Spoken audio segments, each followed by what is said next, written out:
வாழ்க வையகம், வாழ்க வையகம், வாழ்க வளமுடன்.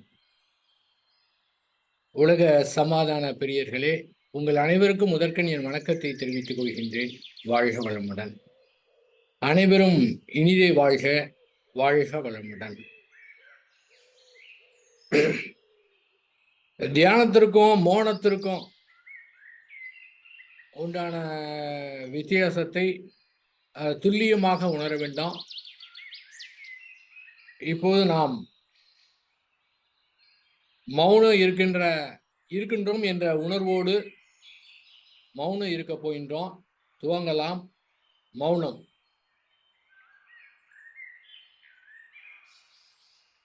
வாழ்க வையகம், வாழ்க வையகம், வாழ்க வளமுடன். மௌனத்தை நிறைவு செய்து கொள்வோம். வாழ்க வளமுடன்.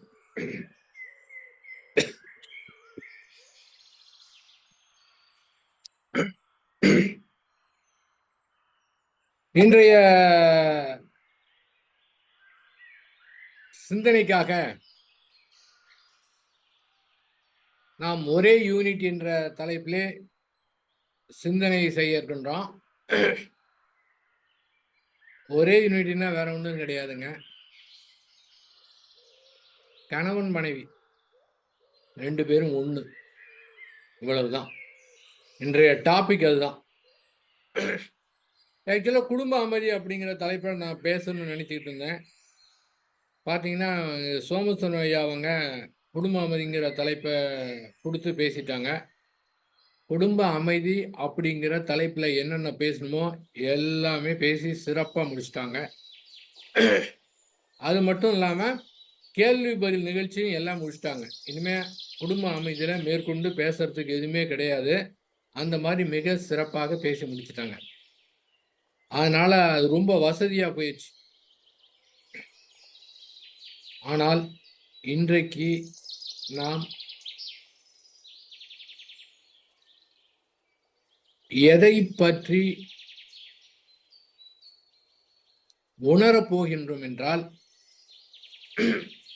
அந்த கணவன் மனைவி என்ற ஒரே யூனிட் என்பதை மட்டும் பார்க்க இருக்கின்றோம்.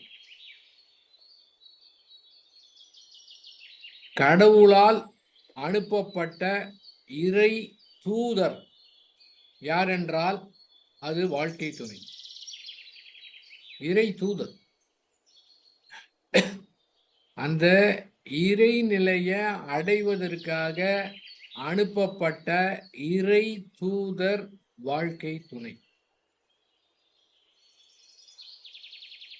ஸ்ரீ வேதாத்ரி மகரிஷி அவருடைய வார்த்தை என்பது நோ அப்பீல். சொல்லிட்டாருன்னா முடிஞ்சதுங்க. நோ அப்பீலுங்க. அதுக்கப்புறம் பேச்சே கிடையாது. எத்தனையோ தடவை கேட்டு இருக்கலாம், கேட்டு காது குழித்து இருக்கலாம். ஆனா அற்புதமான அழகான விஷயம், இதை தவிர வேறு வகையிலேயே கொண்டு வர முடியாது. அந்த தனி மனித அமைதி, குடும்ப அமைதி, ஊர் அமைதி, உலக அமைதி.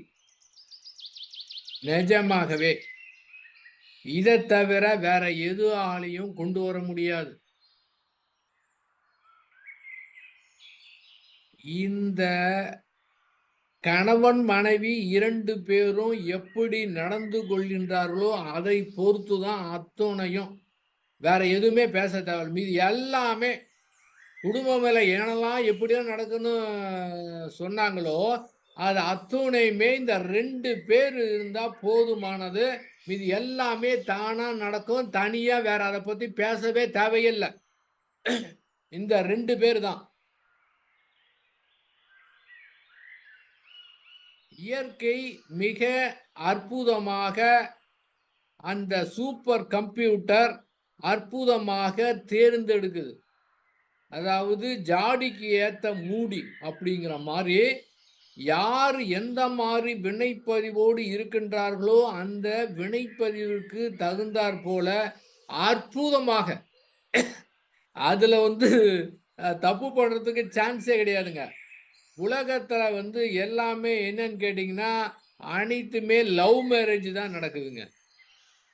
லவ் மேரேஜ்னா அவங்க வினைப்பதிவுக்கு தகுந்த மாதிரி வினைப்பதிவுக்கு ஏற்ற வாழ்க்கை துணையை அவர்களே தேர்ந்தெடுத்துக் கொள்கின்றார்கள்.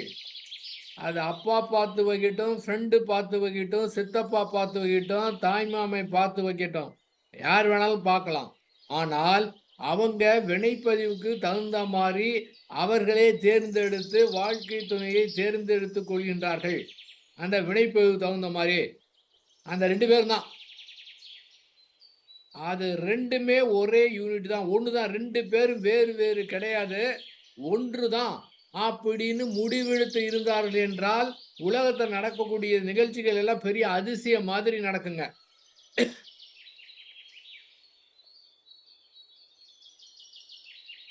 அந்த மாதிரி வாழ்க்கை துணைய வந்து பார்த்தா வாழ்க்கை எப்படி இருக்கும்?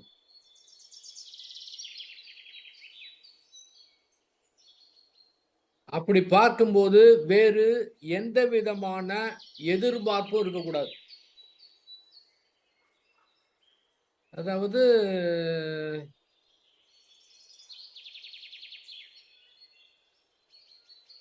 தத்துவம் பலமுறை கேட்டிருக்கலாம். ஆனால் நிஜமாக வாழ்க்கையிலே கஷ்டப்படாம இருக்கிறதுக்கு இந்த ஒரே ஒரு தத்துவம் போதும். இத ஃபாலோ பண்ணா போதும். யாரிடத்திலும் எப்போதும் எதையும் எதிர்பார்க்கவே கூடாது. எப்பவுமே எதிர்பார்க்கணும். என்னங்க, கணவன் மனைவியிடத்திலே, மனைவி கணவனிடத்திலே, பெற்றோர்கள் குழந்தைகளிடத்திலே, குழந்தைகள் பெற்றோரிடத்திலே ஏதாவது எதிர்பார்க்காம இருக்க முடியுமா அப்படின்னா, எதிர்பார்க்காம தான் இருக்கணும். ஏன்னு கேட்டீங்கன்னா, ஏமாற்றம் இல்லாமல் இருக்க வேண்டும் என்றால், நம்முடைய மனம் நன்றாக வைத்துக் கொள்ள வேண்டும் என்றால், நம்முடைய மனம் அமைதியாக இருக்க வேண்டும் என்றால், இந்த ஒரே ஒரு தத்துவத்தை புரிஞ்சுக்கிட்டா போதும். எதிர்பார்க்க கூடாது. ஆனால் நம்முடைய கடமையை வந்து செய்து கொண்டே இருக்க வேண்டும். யாருகிட்ட இருந்தும் எதையும் எப்போதும் எதிர்பார்க்காம இருந்தோம் என்றால், நம்முடைய கடமையை மிக சிறப்பாக செய்ய முடியும். அந்த மாதிரி வேற யாருக்காவது ஏதாவது செய்யணும் அப்படின்னா, நம்மிடத்திலே பணமோ, அதிகாரமோ, அறிவோ, ஆற்றலோ எதுவுமே தேவையில்லைங்க. யார் ஒருவருடைய மூளை யாரிடமும் எப்போதும் எதையும் எதிர்பார்க்காமல் இவர்களுக்கு என்ன செய்யலாம் என்ற உணர்வோடு இருக்கின்றதோ, அந்த மூளையை பயன்படுத்தி இயற்கை அவர்களுக்கு ஆற்றலை, அறிவை, திறமையை எல்லாமே வழங்குது. அதுக்கு முன்னால எதுவுமே தேவையில்லை. ஆனால் இவர்கள் எனக்கு இப்படி இருக்கணும், இவங்க இப்படி என்கிட்ட நடந்துக்கணும் அப்படின்னு எதிர்பார்ப்போடு இருந்தால், சாதாரண மனிதனிடத்திலே எந்த மாதிரி ஆற்றல் இருக்கின்றதோ அந்த ஆற்றலும் குறைய ஆரம்பிச்சிடும். அதற்கு மாறாக இவங்களுக்கு நாம என்ன செய்யலாம்? நம்மளால முடிஞ்சது. இவங்களுக்கு என்ன செய்யலாம்? இவங்களுக்கு என்ன செய்யலாம்? இவங்களுக்கு என்ன செய்யலாம்? அப்படின்னு ஒரே நோக்கத்தோடு எதிர்பார்க்காம இருக்கும்போது அவங்களுக்கு அப்படியே அபரிதமா பெருகுங்க. ஏன்னா அந்த இயற்கை வந்து அந்த மாதிரி கொடுக்குங்க. ஒண்ணுமே தேவையில்லைங்க. ஆனா அந்த மாதிரி திறமையா கொடுக்கும். ஆகவே எதையுமே எதிர்பார்க்க கூடாது. யார்கிட்ட இருந்து இருக்கக்கூடாது. எப்போதும் எதிர்பார்க்க கூடாது. அதான் மகரிஷி அவங்க சொல்லுவாங்க. இதை வந்து நீங்க 1 மாதத்துக்கு ஃபாலோ பண்ணி பாருங்க. ரொம்ப நாள் வேணாம். காலம்லாம் வேணாம். 1 மாதத்துக்கு பிறகு பாருங்க. எதையுமே எதிர்பார்க்காம இருக்கும்போது 1 மாதத்துக்கு பிறகு நம்முடைய மனநிலை எப்படி இருக்குன்னா, உண்மையே உலகத்துல ரொம்ப மனநிறைவான ஆள் நாம தான் இருப்போம். என்ன காரணம்? ஒரே காரணம். அந்த மன நிறைவு என்ற ஒரே கிடைக்குன்னா அதுக்கு ஒரே காரணம் எந்தவித எதிர்பார்ப்பும் இல்லாம. முடியுமான்னா அதெல்லாம் சொல்லக்கூடாது. முடியும். இவங்களுக்கு என்ன செய்யலாம்? கணவனுக்கு என்ன செய்யலாம்? மனைவிக்கு என்ன செய்யலாம்? குழந்தைகளுக்கு என்ன செய்யலாம்? நண்பர்களுக்கு என்ன செய்யலாம்? நம்மளால இவங்களுக்கு என்ன செய்ய முடியும்? எப்படி உதவலாம்? அப்படியே ஒரு தயாரான மனநிலையில் இருக்கும்போது ஆற்றல் கிடைக்குங்க. ஒரு அம்மா வந்து மகரிஷிட்ட வந்து சொன்னாங்களாம். வரப்பெல்லாம் வந்து தன்னுடைய கணவனை பத்தி குறை சொல்லிக்கிட்டே இருந்தாங்களாம். இருந்தாலும் மகரிஷிக்கு இருக்கிற மாதிரி பொறுமை யாருக்குமே இருக்காது. ஒவ்வொரு முறையும் ரொம்ப பொறுமையா கேட்டுட்டு இருந்தாராம். ஒரு முறை அந்த அம்மா வந்த உடனே சொன்னாராம் மகரிஷி, "சரிம்மா, நீங்க வரப்பெல்லாம் உங்களுடைய கணவனை பத்தி குறை சொல்லிக்கிட்டே இருக்கிறீங்க. இன்னைக்கு என்ன பண்ணுங்க, அவரு உங்களுக்கு என்ன என்ன நன்மை செய்தார்? அத மட்டும் நீங்க வந்து இன்னைக்கு சொல்லுங்க" அப்படின்னாங்க. அதுக்கு அந்த அம்மா சொன்னாங்களாம், "அத ஏன் சுவாமிஜி கேட்கிறீங்க? நான் எங்க வீட்ல இருந்தப்ப 10வது வரை தான் படிச்சிருந்தேன். கல்யாணம் ஆனதுக்கு வந்த பிறகு என்னைய படிக்க வச்சு, பிஎட் படிக்க வச்சு, அந்த மாரிலாம் ஸ்கூலுக்குலாம் போகும்போது என்னைய சைக்கிள்ல பின்னால உட்கார வச்சு, என்னென்ன வேணுமோ எல்லாமே வாங்கி தந்து, எந்தவித குறையும் இல்லாம என்னைய பார்த்துக்குவாரு. அப்படிலாம் பார்த்தா என்னுடைய கணவன் ரொம்ப தங்கங்க சுவாமிஜி" அப்படின்னாங்க. ஏம்மா தங்கங்கிறீங்க, அப்புறம் ஏம்மா அவர குறை சொல்றீங்க? இல்லைங்க சுவாமிஜி, அவரு என்னைய அலட்சியப்படுத்துறார்.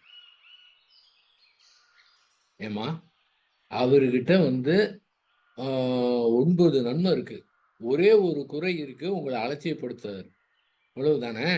இந்த ஒரு குறைய மறந்துட்டு ஏன் நீங்க 9 நன்மைய நினைத்து பார்க்கக்கூடாது? எப்போது உங்களுக்கு கணவனுக்கும், மனைவிக்கும் கருத்து வேறுபாடு ஏற்படுகின்றதோ, அந்த கணத்திலேயே அவர்கள் நமக்கு என்னென்ன நன்மைகள் செய்தார்கள் என்று அப்படியே நினைத்து பார்க்கணும்.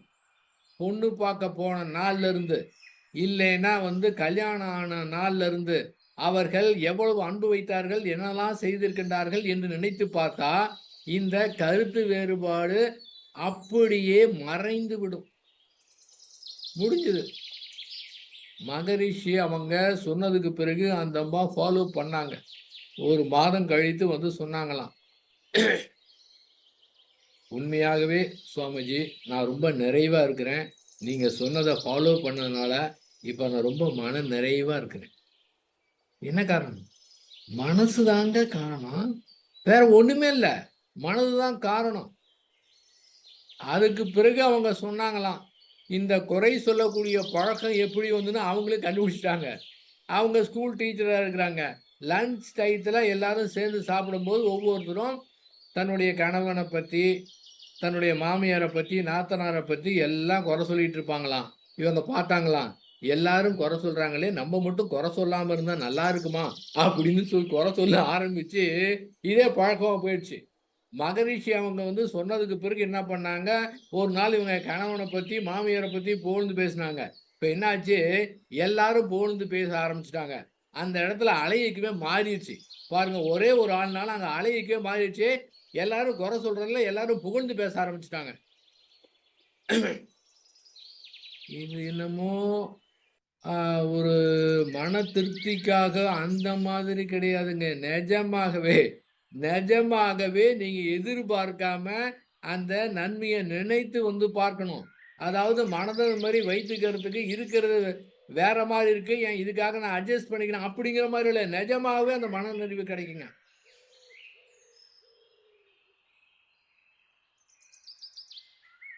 இப்ப நம்முடைய வினைப்பதிவுக்கு ஏற்றார் போல வாழ்க்கை துணை அமைந்திருக்கின்றது. இது மகரிஷி அவங்க சொல்றது. இதே கருத்த இன்னும் வலியுறுத்தி சொல்லலாம். தர்மபுரி பேராசிரியர் சுப்பு ஐயா அவர்கள் ஒரு முறை கரூர் அறிவித்திருக்கோயிலுக்கு வந்தாரு. அவரு குடும்ப அமைப்பை பத்தி பேசினாரு. மகரிஷி அவங்க சொன்ன அதே தான் சொன்னாரு. ஆனா கொஞ்சம் ஸ்ட்ராங்கா சொன்னாரு. கொஞ்சம் புரியிற மாரி சொன்னாரு. கொஞ்சம் கன்னத்துல ஒரு அறை குடுத்த மாரி சொன்னாரு. இந்த மாதிரி கணவனோ, மனைவியோ சரியாக நடந்து கொள்ளவில்லை என்றால் என்ன நெனச்சுக்கணும்? என்ன நெனச்சுக்கணும்? நம்ம யோகிதைக்கு அவ்வளவுதான் நெனச்சுக்கணுமாம். எப்படி பாருங்க? நம்ம யோகிதைக்கு இவ்வளவுதான் கிடைச்சிருக்கு. முடிஞ்சு போச்சா? இன்னொரு ஆள குறை சொல்ல முடியாதுல்ல? நம்முடைய வினைப்பதிவு இது மாரி தானே அமைந்திருக்கின்றது. பாருங்க, என்ன மாரி மாத்தி சொன்னாரு பாருங்க. பளிச்சுன்னு புரியிற மாரி. நம்ம யோகிதைக்கு அவ்வளவுதான் முடிஞ்சு போச்சு. மேற்கொண்டு பேசவே கூடாது. வாய தொறந்து பேசக்கூடாது. அப்போ ஒரே யூனிட் தான். அங்க என்ன இருக்கு? ஒண்ணுமே கிடையாதே! மகரிஷி அவங்க சொல்லுவாங்க, கணவன், மனைவி இருவரும் அந்த ஒரே நிமிஷங்க, ஒரே நிமிஷம்.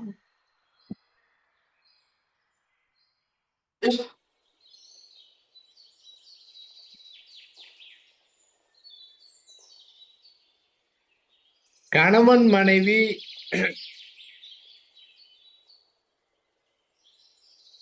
இருவரும் ஒருவருக்கொருவர் மதிப்பு கொடுத்து கொண்டோம் என்றால், அதை பார்த்துவிட்டு குழந்தைகள் அவர் 2 பேருக்கும் மதிப்பு கொடுப்பாங்க. இவங்க ஒருத்தருக்கு ஒருத்தர் மதிப்பு கொடுக்கவில்லை என்றால், குழந்தைங்க 2 பேரையுமே மதிக்க மாட்டாங்க. அப்ப அது நல்லா வரணும் அப்படின்னா, 2 பேருமே ஒன்று தான் அப்படின்னு 2 பேர் புரிஞ்சுக்க வேணாம். ஒரு ஆளு புரிஞ்சுக்கிட்டா போதும். இங்க ஒருத்தர் புரிஞ்சா போதும். ஏன்னா 2 புரியணுங்கிறது தேவையில்ல. ஒரே ஆள். ஒரு ஆள் புரிந்தாவே அந்த மாதிரி ஒரு மாற்றம் வந்து ஏற்படுது. வேதாத்திரி மகரிஷி அவங்க சின்ன பையனா இருக்கிறப்ப, வீட்டுக்கு வெளியில இருந்திருக்காரு. அப்ப ரோட்ல ஒரு அப்பா தன்னுடைய பையன அடிக்கிறதுக்கு ஓடிட்டு இருக்காரு. பையன் ஓடிட்டு இருக்கான். அவங்க அப்பா அடிக்கிறதுக்கு போயிட்டு இருக்காரு.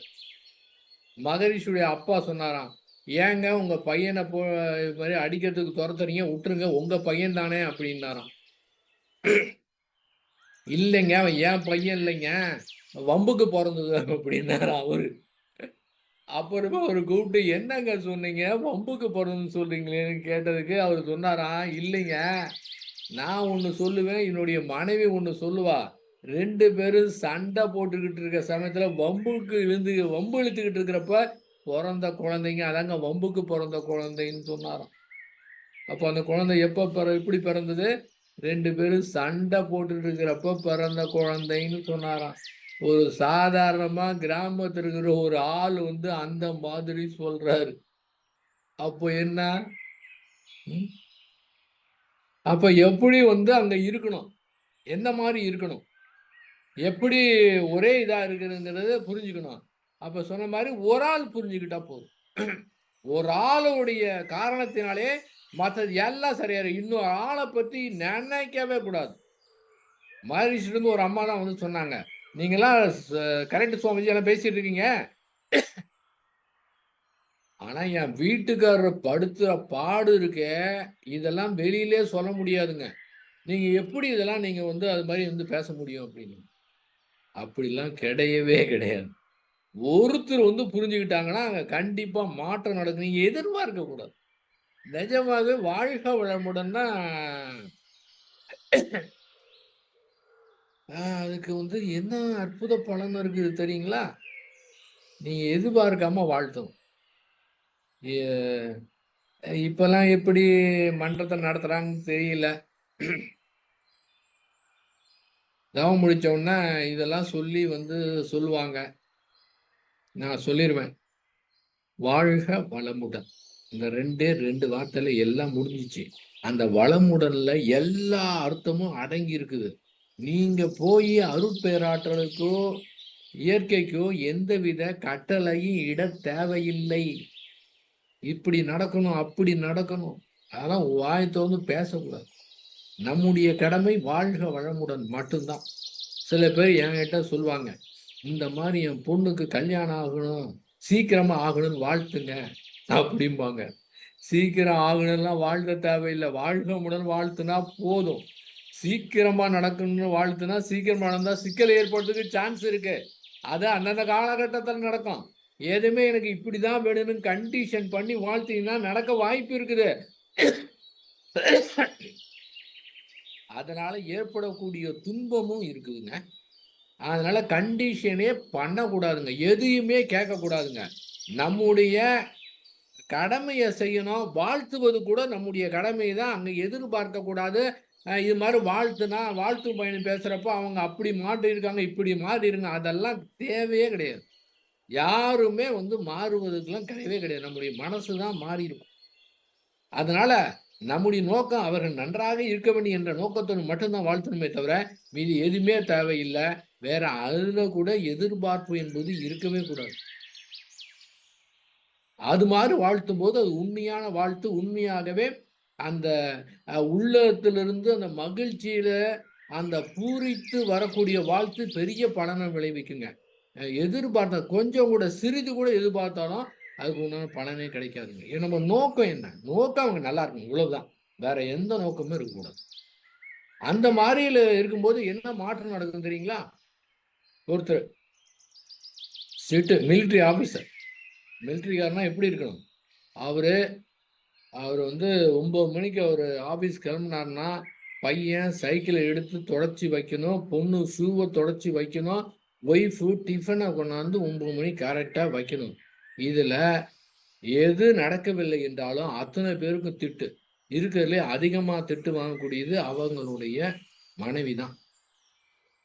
ரொம்ப திட்டு வாங்குவாங்க.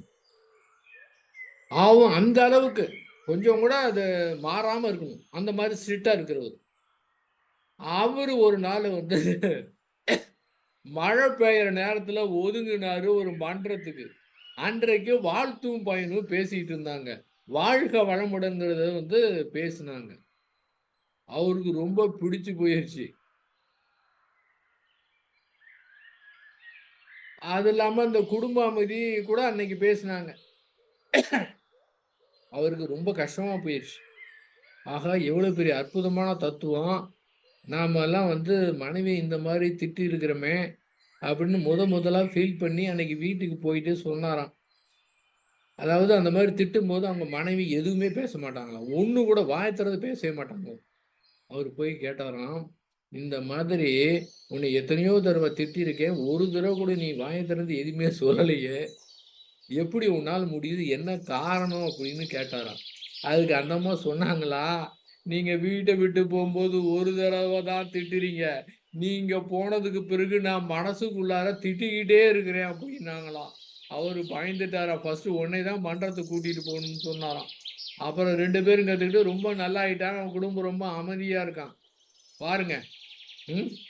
இவரு ஒரு தடவ திட்டுறாரு. இவரு வெளியில போயிர்றாரு. இவருடைய மனம் வந்து வேற டைவர்ட் ஆவறதுக்கு சான்ஸ் இருக்கு. ஆனா, வீட்ல இருக்கிறவங்க அத சொல்லும்போது என்ன ஆவுது? மனம் துன்பப்படுது, வேதனைப்படுது.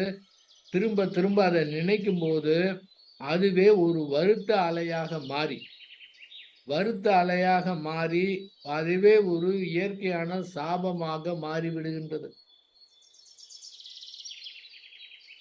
யாருமே தன்னுடைய வாழ்க்கை துணைவருக்கு துன்பம் வரணும்னு யாருமே நினைக்க மாட்டாங்க. ஆனால் தன்னை அறியாமே வரக்கூடிய அந்த துன்ப அலை அவங்களுக்கு ஒரு துன்பத்தை ஏற்படுத்திரும். அதன் காரணமாக அவர் ஏற்படக்கூடிய துன்பம் திரும்ப இவங்க தான் கஷ்டப்படுவாங்க. அதனால அவங்க திட்டுனாலும் சரி, கடும் சொல்லை பயன்படுத்தினாலும், அந்த கடும் சொல் சொல்லப்படதா சொல்லப்படாததாக பாவிக்க வேண்டுமாறு மகரிஷி.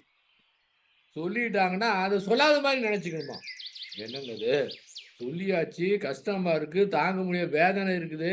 இதை எப்படி அத சொல்லாத மாரி நெனச்சுக்கிறது? எப்படி நெனச்சுக்க முடியும்? முடியும். அதுதான். அதுதான் அங்க வந்து விட்டுக் கொடுத்தல், சகிப்புத்தன்மை, தியாகம் என்பது. ஏங்க இதெல்லாம் வந்து கேட்டிருக்கலாங்க. இதெல்லாம் சாதாரணமானது கிடையாதுங்க. உலகத்திலே போர் இல்லாம அமைதிய கொண்டு வரக்கூடியது. ஒருத்தர் செஞ்சா போதுங்க. 2 பேரும் செய்யணுங்கிறது அவசியம் கிடையாது. ஒரே ஒருவர். அந்த 2 பேரும் ஒண்ணு தான் அப்படின்னு புரிந்து கொண்டு ஒருவர் செய்தால் போதுமானது. விட்டுக் கொடுத்தல். ரொம்ப ஈஸியா இருக்கு. ரொம்ப நல்லா இருக்கு. கேட்கறதுக்கு இனிமையா இருக்கு. பேசுறதுக்கு நல்லா இருக்கு. ஆனால் உண்மையாகவே யார் விட்டுக் குடுக்கிறது? பிரச்சனையே அங்க தான். அப்ப யாரு வந்து அறிவிலே உயர்ந்திருக்கின்றார்களோ அவங்க தான் விட்டுக் குடுக்கணுங்க. ஒருத்தர் ஒண்ணு செய்றார். அவர் செய்யறது சரியில்ல. அப்படின்னா என்ன அர்த்தம்? அங்கே அவரிடத்திலே அறிவினுடைய குறைபாடு இருக்குன்னு அர்த்தம். அந்த அறிவினுடைய குறைபாடு அவரிடத்திலே நமக்கு தெரிஞ்சதுன்னா, நாம அறிவிலே உயர்ந்திருக்கிறோம்னு அர்த்தம். அப்ப யார் விட்டு தரணும்? அறிவிலே உயர்ந்தவங்க தான் விட்டு தரணும். முடிஞ்சு போச்சா? ஒருத்தர் புரிஞ்சுக்கிட்டா போதுமே! வேற தேவையே இல்லையே! அப்படி அப்படி நடந்துக்கிறாங்க, இப்படி நடந்துக்கிறாங்க. அதெல்லாம் தேவையே இல்லைங்க. ஒருத்தர் புரிஞ்சுக்கிட்டா போதும். 2 பேரும் ஒண்ணு தான் புரிந்து கொண்டால் போதும். இவங்க விட்டு கொடுத்தெல்லாம் பிரச்சனையே வரத்துக்கு சான்ஸே கிடையாது. என்னுடைய மிஸ்ஸஸ்லாம் என்னை விட ரொம்ப அறிவாளி. அவங்க என்ன சொல்லுவாங்க, "நிச்சயமா தெரியுங்க. என்ன விட நீங்க அறிவாளி. அதனால நீங்களே விட்டு குடுத்துருங்கன்னு" சொல்லுவாங்க. பிரச்சனை முடிஞ்சு போச்சா? வேற மாரி கருத்து வேறுபாடு ஏற்படுறதுக்கு வாய்ப்பே கிடையாது. முடிஞ்சுது. அடுத்ததாக சகிப்புத்தன்மை. சகிப்புத்தன்மைன்னா, அவர்கள் எப்படி இருக்கின்றார்களோ, எந்தவித முணுமுணுப்பும் இல்லாம அப்படியே ஏற்றுக்கொள்வது. எனக்கு அமைந்த கணவன் மட்டும் சரியான முறையில அமைந்திருந்தா, நான் இருக்கிற இடமே வேற. எனக்கு மட்டும் சரியான மனைவி அமைந்திருந்தா, இந்நேரம் நான் எங்கேயோ போயிருப்பேன். இதெல்லாம் கதைக்கு ஆவாது. ஏன்னு கேட்டீங்கன்னா, அவங்கவங்க வினைப்பதிவுக்கு தகுந்த மாரி கரெக்ட்டா அமைந்திருக்கு. பேசவே கூடாதுங்க. ஆகவே அவங்க மாறணும், இப்படி மாறணும், இப்படி நடந்துக்கணும், அதெல்லாம் எதுவுமே இருக்கக்கூடாதுங்க. அப்படியே முழுமையாக அவர்கள் எப்படி இருக்கின்றார்களோ, அப்படியே முழுமையாக ஏற்றுக்கொண்டோம் என்றால், இந்த இடத்துல எந்த விதமான இந்த மனதிலே எந்த விதமான பிரச்சனை ஏற்படவே ஏற்படாது.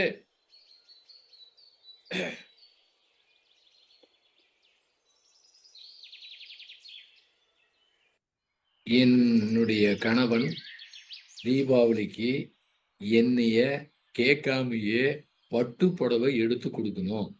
என்கிட்ட கேட்கவும் கூடாது. ரொம்ப சர்ப்ரைஸா எனக்கு வாங்கி குடுக்கணும். எதிர்பார்ப்பு இருந்ததுன்னா ஏமாற்றம் கிடைக்கும். ஏதாவது ஒரு நகை வாங்கி குடுத்திருக்காருன்னா, நகை வாங்கி குடுக்கல. ஏமாற்றம் இருக்கும். அத விடுங்க. ஏங்க இன்னைக்காவது ஒரு நாளு ரொம்பலாம் இல்லைங்க. ஒரு மல்லிகைப்பூ வாங்கிட்டு வந்திருக்காருங்களா? ஒரு மல்லிகைப்பூ வாங்கிட்டு வந்து குடுத்திருக்கிறாரா? எதிர்பார்ப்பு பாருங்க. அப்ப அவர் அத ஞாபகம் வைத்து அந்த நாள்லயே ஏதோ ஒரு நாள்லயோ ஒரு வெள்ளிக்கிழமையோ அல்லது திருமண நாளோ ஏதோ ஒரு நாள்ல வாங்கி குடுத்தாருன்னு வச்சுக்கங்க. இத விட பெரிய சந்தோஷம் ஏற்படவே ஏற்படாது. நானும் பல முறை அந்த மாரி செய்யாம இருந்திருக்கிறேன். எத்தன முறை சொல்லியிருப்பாங்க. அந்த நாள்ல மறந்துரும். இதுல பார்த்தீங்கன்னா, என்னுடைய மிஸ்ஸஸ்க்கு பேங்க்லயே டெய்லி ஒரு பூக்காரமா பூ குடுத்துருவாங்க. அதனால டெய்லி வாங்கிட்டு வருவாங்க. டெய்லி வச்சுட்டு போவாங்க. ஆக என்னதான் இருந்தாலும் தனியா ஞாபகம் வைத்து வந்தா அது எப்படி இருக்கும்? என்ன மாரி ஒரு மகிழ்ச்சி. அத புரிந்து கொண்டு செயல்பாட்ட ஒருத்தர் புரிந்து கொண்டால் அது எப்படி இருக்கும்? அதேபோல அவங்க இப்படி நடந்துக்கணும் அப்படின்னு நினைக்கிறத, இவ இன்னொருத்தர் நடந்து கொண்டால் எப்படி இருக்கும்? அப்ப ஒரே ஒரு நபர் புரிந்து கொண்டாலே சகிப்புத்தன்மையோடு இருந்தால், அவர்கள் எப்படி இருக்கின்றார்களோ அவர்களை அப்படியே ஏற்றுக்கொண்டால், இந்த மனதுல எந்த பிரச்சனையும் வராது. இதன் மூலமாக குடும்பத்துல சண்டை ஏற்படுவதற்கு வாய்ப்பே கிடையாது. அடுத்ததாக தியாகம். தியாகம்னா என்னங்க? தியாகம்னா வாய திறந்து பேசக்கூடாது. அதுக்கு பேரு தான் தியாகம்னு பேரு. ஏனென்றால், நம்மை நிரூபிக்க வேண்டிய அவசியம் கிடையாது. எந்த மாரி அன்பு வைத்திருக்கிறோம் என்பது நிரூபிக்க வேண்டிய அவசியம்னா, சில இது வார்த்தையாலோ, செயலாலோ செய்து ஆகணும். வேற வழி கிடையாது. ஆனா மனதுக்குள்ளார எந்தவித எதிர்பார்ப்பும் இல்லாம, நான் அத செஞ்சிருக்கேன், இத செஞ்சிருக்கேன் அப்படின்னு தற்பெருமையோ எதுவுமே இருக்கக்கூடாது. கடைசி வர அந்த வாழ்க்கை துணை கடைசி வர இந்த உடலை விட்டு உயிர் போற வர கூட அந்த புரிந்து கொள்ளவில்லை என்றாலும் அது தேவையே கிடையாது. நாம அன்பை மட்டும் தான் செலுத்தணும். அன்கண்டிஷன் லவ். அன்கண்டிஷன்னா எதையுமே எதிர்பார்க்காத. அத மட்டும் தான் செலுத்துவேன் அப்படிங்கிற ஒரு முடிவோடு இருந்தாங்கன்னா, இந்த குடும்பத்துல சிக்கல் என்பது ஏற்படுவதற்கு வாய்ப்பே கிடையாது. அதன் மூலமாக அந்த வீடே மிக அற்புதமாக அமைதியாக இருக்கும்.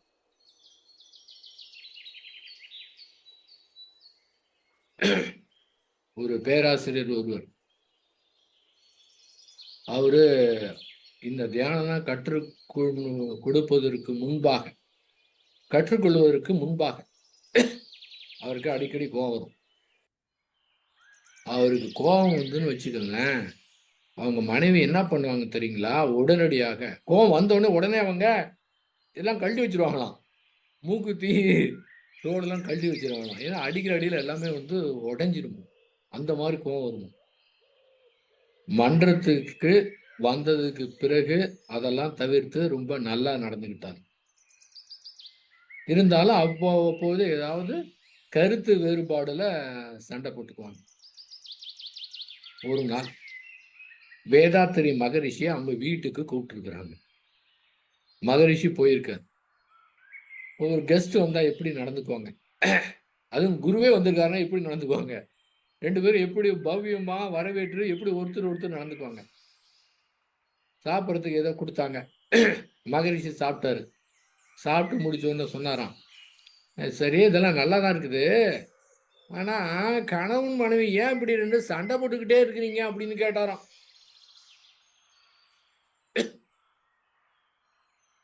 உடனே கணவருக்கு ஒரு வருத்தம். ஒய்ஃப் தான் போய் மகரிஷிட்ட போய் சொல்லிட்டாங்களோ, என்ன நம்ம வீட்ல நடக்கிறதுல போய் மகரிட்ட சொல்லிட்டியா அப்படிங்கிற மாதிரி பார்த்தாராம். அவங்க ஒண்ணும் சொல்லல. சாப்பிட்டு மகரிஷி வெளியில போனாராம். வெளியில போனப்ப இவரு பின்னாலேயே போயிட்டு, ஆமா சுவாமிஜி, நான் இந்த மாதிரி நாங்க 2 பேரும் சண்டை போட்டுக்கிறது எப்படி கண்டுபிடிச்சீங்க அப்படின்னு கேட்டாராம். மகரிஷி அவங்க சொன்னாங்களாம், அதான் அங்க இருக்கிற மேஜை, நாற்காலி, திரைச்சீலை எல்லாம் சொல்லுதே அப்படின்னாராம். எப்படி? எந்த மாரி நடந்துக்கிறாங்கன்னு அங்க இருக்கிற அலை இயக்கத்துல பெரிய ஒரு மகானா இருக்கக்கூடிய காரணத்தால, குருவா இருக்கக்கூடிய காரணம் உள்ள வந்த உடனே, அந்த அலை இயக்கத்திலே அந்த குடும்பம் எப்படி எப்படி நடைபெறுகிறது அப்படின்னு அவரு வந்து கண்டுபிடிச்சுட்டாரு. அலை இயக்கத்துல. அங்க எப்படி இருக்குதோ அதனுடைய தன்மை எல்லாம் அங்க பயிந்திருக்குது. இவரு உள்ள வந்தோனே அப்படியே பிரதிபலிக்குது. பாருங்க. அப்ப உண்மையாகவே நாம வந்து அந்த மாரி அமைதியான இருந்தோம்னா, யாராவது நம்ம வீட்டுக்கு வந்தாங்கன்னா, நம்ம வீடு வந்து ஒரு கோயில் மாதிரி. ஒரு கோயிலுக்கும் மத்த இடத்துக்கு ஒரு வித்தியாசம் இருக்கும் பார்த்தீங்களா? அந்த மாரி இருந்தா, அந்த மாரி ஒரு அன்பு அன்புன்னா அன்புங்கிற இதுலயே ஒரு நாளைக்கு அந்த டாபிக்ல பேசணும்.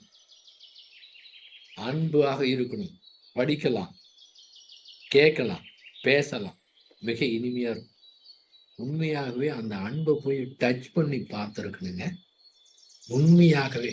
உள்ளுக்குள்ள போய், அந்த துரியாயத்துல போய், அந்த சுத்த வெளியில போய், அந்த அன்பும் கருணைய போய் ஒரே 1 செகண்டுங்க. ரொம்ப நேரம் வேணாங்க. அப்படி போய் அத டச் பண்ணி வந்தா எப்படி அன்பும் கருணையும் இருக்கும் தெரியுங்களா? வேற ஏதாவது மன வேறுபாடோ, கோவமோ ஏதாவது ஏற்படுமா? என்ன மாரி அன்பு ஏற்படும் தெரியுங்களா?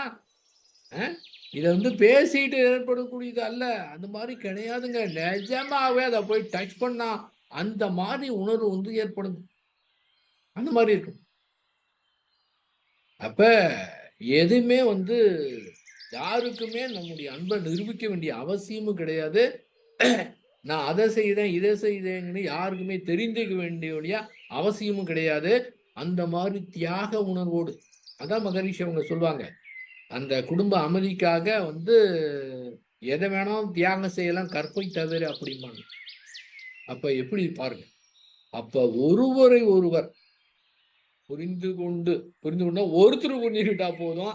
அதான் வந்து தலைப்பு சொன்னது ஒரே யூனிட்ன்னு சொன்னதுக்கு காரணம் வந்து அதுதான். அது வந்தாலே போதுமானது.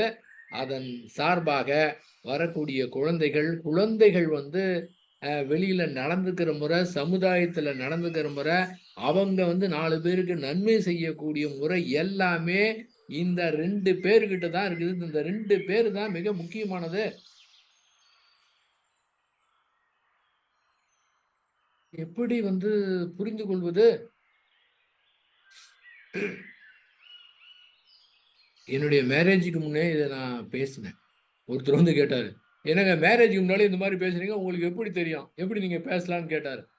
இதுக்கெல்லாம் மேரேஜ் ஆகும்ன்னு தெரியலேன்னு சொன்னேன். தெரிய வேண்டிய அவசியம் இல்லன்னு சொன்னேன். என்னன்னா, அப்ப சொன்னேன் ஒரு மன்றத்துல,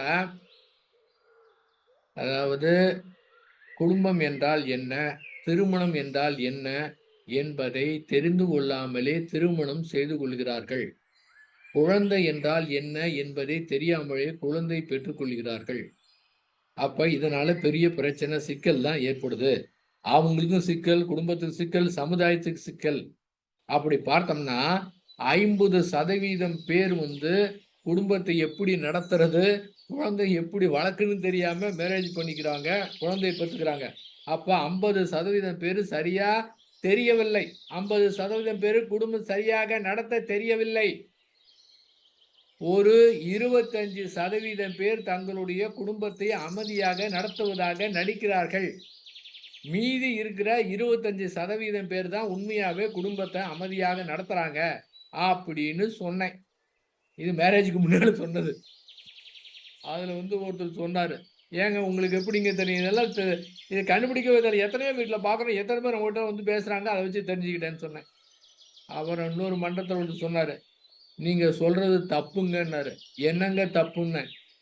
இந்த மாரி 25% பேர் தான் குடும்பத்த அமைதியா நடத்துறீங்கன்னு சொன்னீங்கல்ல, அது தப்புங்க. அத விட கம்மியா தான் இருக்குங்க. நீங்க பெர்சன்டேஜ் அதிகமா சொல்றீங்கன்னாரு. அப்போ எல்லா இடத்துலயும் எப்படி நடந்து கொண்டு இருக்குது பாருங்க.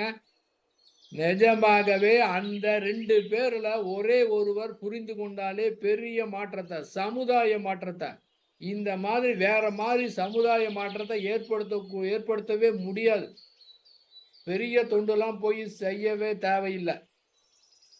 மகரிஷி அவங்க சொல்வாங்க, உங்க வீட்ல இருக்கக்கூடிய குழந்தைகள நல்ல விதமா வளர்த்து, இந்த சமுதாயத்துக்கு நல்ல குழந்தைகளாக ஒரு 4 பேருக்கு நன்மை செய்ற மாரி, பிறருடைய துன்பத்த போக்குற மாரி குழந்தைகள குடுத்துட்டீங்கன்னா, இத விட உலகத்துக்கு வேற தொண்டே தேவையில்லைன்னு பாருங்க. அவங்க சரியா நடத்தினா போதுமானதாச்சே! பெருசா வேற பெரிய உலகத்துக்கு பெரிய சேவை செய்யணுங்கிற அவசியம் கிடையாது. அவங்க இந்த மாதிரி. ஏன்னா தீவிரவாதிகள்லாம் வந்திருக்காங்க. அவங்க எப்படி வந்திருக்காங்க? எப்படி வந்திருப்பாங்க? உண்மையாகவே அன்பு என்று தெரியாத ஒரே ஒரு காரணத்தினால அந்த மாரி வந்திருப்பாங்க. தெரியவே தெரியாது. என்ன கஷ்டம் குடுத்தா அந்த அந்த உள்ள என்ன பாடுபடும்னு கூட அந்த அன்பு என்று தெரியாம வளர்த்த குழந்தையினால பின்னால அவ்வளவு பெரிய பெரிய சிக்கலே வன்முறையும் அதுவும் உலகத்துல ஏற்படுவதற்கு காரணமே அதுதான். இது போதுமே! சலிப்பே தேவையில்லையே! இந்த இத பண்ணலாமே! எப்படி பண்ணணும்? எப்படி வந்து சிந்தனை பண்ணணும்? எப்படி வந்து அதாவது எல்லாத்தையும் விட்டுட்டு, எப்படி இத வந்து சிறப்பா செய்வது என்று அறிவ கொண்டு கண்டுபிடிக்கணும். நாம கண்டுபிடிக்கணும். எப்படி படிக்க வைக்கிறது? அவங்களுக்கு என்ன செய்திருக்கிறோம்? அந்த மாரி. கூடவே உட்கார்ந்திருக்கிறோமா? படிக்கிறப்ப நம்ம அருகில இருக்கிறோமா? ஒவ்வொன்னும் எது சரியில்லையோ அதெல்லாம் வந்து அறிவ கொண்டு பயன்படுத்தி கண்டுபிடிக்கணும். எப்படியாவது கண்டுபிடிக்கணும். கவலைப்பட்டுக்கிட்டு இருக்காம, புலம்பாம, இப்படி இருக்கேன்னு வருத்தப்படாம, அறிவை கொண்டு எப்படியாவது அந்த நபருக்கு எப்படி வந்து சரியாக செய்வது அப்படின்னு கண்டுபிடிக்கணும் அறிவை கொண்டு. ஒரே ஒரு ஒருநிலை தன்மையோடு கண்டுபிடிச்சோம்னா, இயற்கை குடுக்கும். அத ஃபாலோ பண்ணணும். வெற்றிகரமா முடியும். இத தவிர வேற வழியே கிடையாது. இப்ப அந்த 2 பேரு மட்டும் தான். வேற ஒண்ணுமே கிடையாது. நிஜமாகவே மகரிஷி வந்து அந்த குரு காணிக்கை கேட்பாருங்க. நிஜமாலுமே மிக அற்புதமானது. குருலாம் எந்த காலத்துல எப்படிலாம் இருக்கிறாங்க, என்னென்னலாம் கேட்குறாங்க. அவரு குரு காணிக்கை கேட்கிறாரு. என்ன கேட்கிறாருன்னா, அதாவது உங்களிடத்திலே ஏதேனும் ஒரு தீய பழக்கம் இருந்தது என்றால், அதை எனக்கு குரு காணிக்கையாக குடுத்து விடுங்கள். ஒருத்தரு சிகரெட் குடிக்கிறாரு. ஏங்க பொருள் கேட்பாங்க, பணம் கேட்பாங்க, புகழ் கேட்பாங்க. உங்ககிட்ட இருக்கிற கெட்ட பழக்கத்த எனக்கு குரு காணிக்கையா குடுத்துருங்க. அப்படின்னு கேட்டா, அவரு எப்படியாப்பட்ட குருவா இருப்பாரு பாருங்க. ஒருத்தருக்கு போய் கிஃப்ட் குடுக்குறோம். நைட்டு. ரிசப்ஷனுக்கோ வேற எதுக்கோ. அடுத்த நாள் காலைல போய் நான் நேத்து கிஃப்ட் குடுத்தேனே குடுப்பேங்கன்னு யாராவது கேட்பாங்களா? ஏன்னா குடுத்தது குடுத்ததுதான். அதுவே அப்படிங்கிறப்ப ஒரு குரு காணிக்கை குடுத்து விட்டோம் என்றால், அது திரும்ப அந்த இத செய்யக்கூடாது. எப்படி வந்து கேட்கிறாரு பாருங்க. அதுல தான் அவரு கேட்கிறாரு, உங்களுடைய குடும்பத்தை ஒரு கோயில் மாதிரி அமைதியா நடத்தினீங்கன்னா அந்த இடத்திலே நான் வருவேன். என்ன மாதிரிங்க? என்ன மாரின்னா, அந்த குடும்பத்தில இருக்கிற தெய்வமா இல்ல. அந்த மாரி குடும்பத்தை அமைதியாக நடத்தினீர்கள் என்றால், அந்த இடத்திலே நான் வருவேன். அந்த கோயிலை பூஜை செய்யக்கூடிய ஒரு பூசாரியாக வருவேன் அப்படின்னு சொன்னார்ன்னா, என்ன குரு பாருங்க. What a great! என்ன அற்புதம் பாருங்க. அந்த குருவ நினைத்து பார்த்தா, அந்த அன்பும் கருணையும் வந்தா, இங்க ஏதாவது சண்டை சச்சரவு ஏதாவது வருங்களா?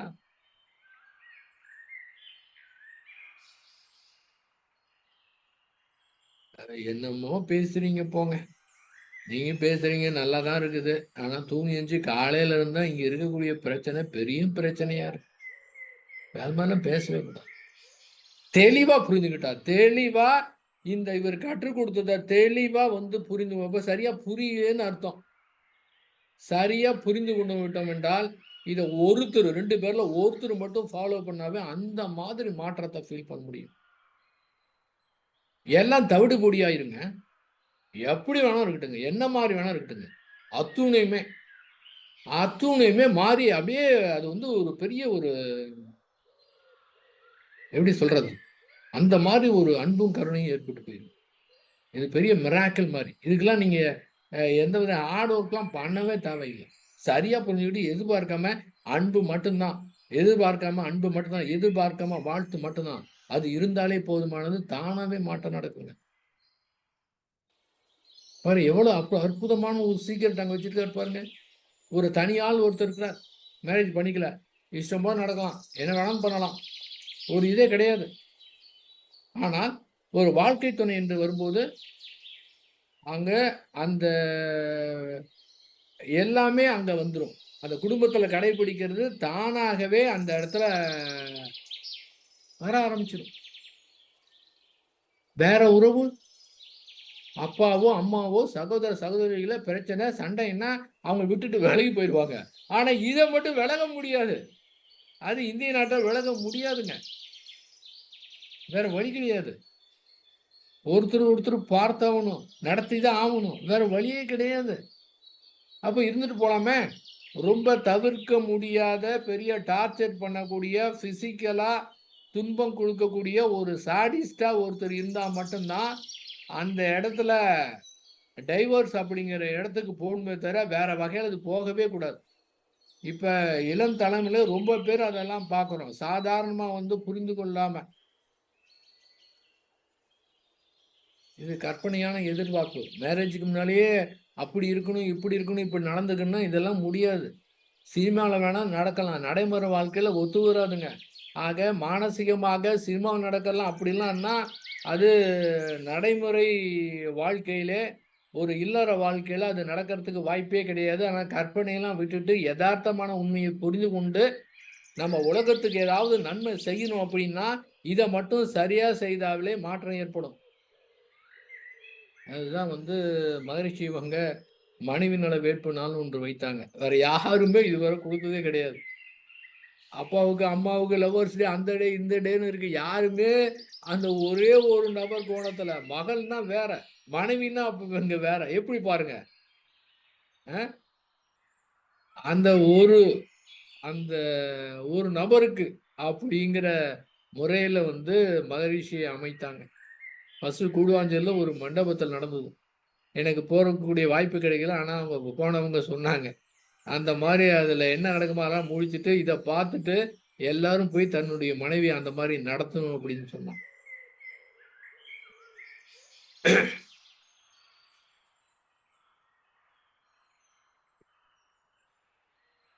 எங்க திருமணம் 1997 ஆகஸ்ட் 29 நடந்ததுங்க.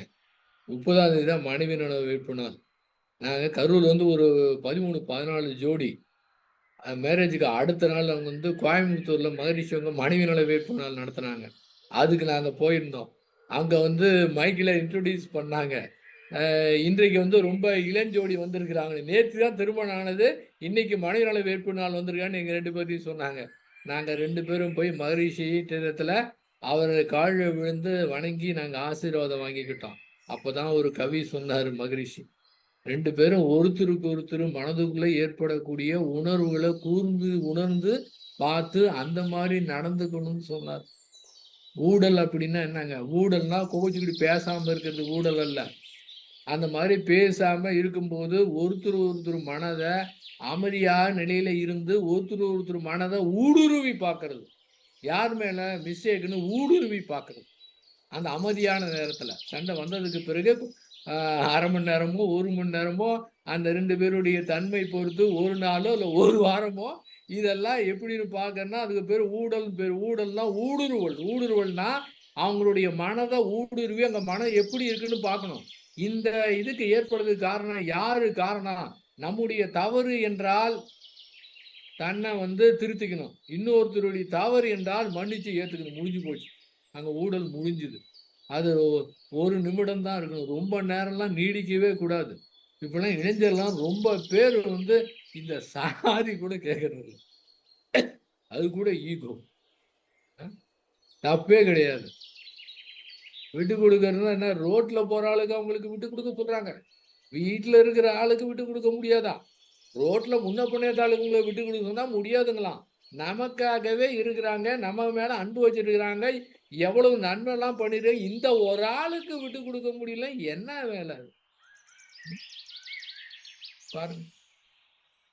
அந்த 2 பேரும் போதுங்க. வேறெல்லாம் பேசவே உலக அமைதிக்கு வேறெல்லாம் பேசவே கூடாது. 2 பேர் மட்டும்தான். இவ்வளவுதான். அவ்வளவு பெரிய மாற்றம் இருக்கும். அந்த குழந்தைங்கலாம் வெற்றி மேல வெற்றி பெற்றுக்கிட்டே இருப்பாங்க. அந்த மாதிரி யாரு ஒருத்தர் தன்னுடைய அம்மாவை, அந்த பெண்மைய, அந்த அன்மாவை யாரு நேசிக்கிறவங்களோ அவங்கெல்லாம் தன்னுடைய மனைவி ரொம்ப நல்லா நேசிப்பாங்க. ஏன்னா பாக்குறாங்க. ஒரு கேஜி சாமி ஐயா தான் அவர் சொல்லுவாரு. என்ன சொல்வாருன்னா, கணவன் மனைவி 2 பேரும் ஒரே மாதிரி அப்படின்னு ஒருத்தர் ஒருத்தர் அன்பு செலுத்தி. ஏன்னா நான் பலமுறை பார்த்துருக்குறேங்க. அதாவது நான் நினைப்பேன் அப்படியே சொல்லுவாங்க. எப்படிதான் தெரியும்னு தெரியாது. ஏன்னா அந்த மாதிரி இருக்கும்போது என்னவங்க அப்படியே அப்படியே அது வருங்க. கேஜி சாமி ஐயா என்ன சொல்லுவாங்கன்னா, அந்த மாதிரி 2 பேர் இருந்தாங்கன்னா ஒரு குறிப்பிட்ட வயதுக்கு பிறகு அவங்க எப்படி இருப்பாங்கன்னா பார்க்கும்போது தெரியும். அவங்க அண்ணன் தங்கை மாதிரி இருப்பாங்களாம். ஏன்னு கேட்டீங்கன்னா ஒருத்தர் ஒருத்தர் நினைச்சு அந்த அந்த அன்பு செலுத்தி ஒருத்தர் ஒருத்தர் நினைச்சு அவங்களுடைய அதே தன்மை வரும்ல. பார்த்தா 2 பேரும் கலந்து கலந்து அதே முகமாயி அண்ணன் தங்க மாதிரி இருப்பாங்களாம். என்ன அன்பு பாருங்க, என்ன பாருங்க. ஏங்க இதெல்லாம் பேசுறதுக்கெல்லாம் நல்லாதான் இருக்கு. கேட்கறதுக்கெல்லாம் இனிமையா தானே இருக்குது. ஆனா நிஜமாகவே ஒருத்தர் முடிவு பண்ணிட்டா போதுமானது. ஒரு நபர் ஒரு யூனிட் தான் அப்படின்னு முடிவு செய்தாலே போதுமானதுங்க. எவ்வளவு பெரிய மாற்றத்தை உலகத்துல ஏற்படுத்தலாம் தெரியுங்களா? இது தவிர வேற வகையில முடியவே முடியாதுங்க.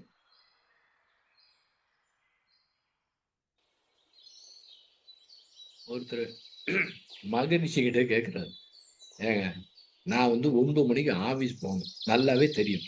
எனக்கு டிஃபன் கொடுக்கலாமா இல்லையா? எனக்கு கோவம் வருமா? கிளம்புற நேரத்துல எனக்கு கோவம் வருமா வராதா? நீங்க சொல்லுங்க. அதுக்கு மகரிஷியுடைய பதில், சரிங்க. அவங்க ரைட்டு. நீங்க சரியான நேரத்துல முதல் நாள் இல்லைன்னா சீக்கிரம் எழுந்து காய்கறி வாங்கி கொடுத்து உங்களுடைய கடமையை செஞ்சீங்களா? அப்படி செஞ்சிட்டீங்களா? பரவாயில்ல. அவங்க வீட்டுல இருக்கிறாங்க. எவ்வளவு வேலை பார்க்குறாங்க. அதை வீட்டுல இருந்து பார்த்தா தெரியும். எவ்வளவு வேலைகள் இருக்குது அப்படின்னு. காலையில எழுந்து நைட்டு தூங்குற வரை எவ்வளவு வேலை இருக்குதுன்னு தெரியும். ஏன் ஒரு நாளைக்கு கோவப்படாம சரிம்மா பரவாயில்லம்மா நான் கேன்டீன்ல சாப்பிடுவேன்னு சொல்லிட்டா போய் இதுல போய் என்ன இருக்கு?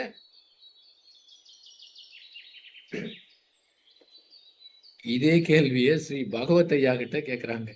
ஏன்னா குரு அது சீடர். குரு மாறுறாங்க, சீடர் மாறுறாங்க. நான் கேள்வியெல்லாம் எப்பவும் அதே மாதிரிதான் இருக்குது. இந்த சமுதாயமே எத்தனை நாளைக்கு இந்த மாதிரி கேள்வி கேட்பாங்கன்னு தெரியல. ஸ்ரீ பகவத் ஐயா கிட்ட இதே கேள்வி. அதுக்கு அவர் அதோடைய பதில் மகரி சொன்ன பதில் தான் சொன்னாரு. சாரிம்மா நான் கேன்டீன்ல பாத்துக்கிறேன்னு சொல்லலாம்லன்னு சொல்லிட்டு இன்னொன்னு சொன்னாரு.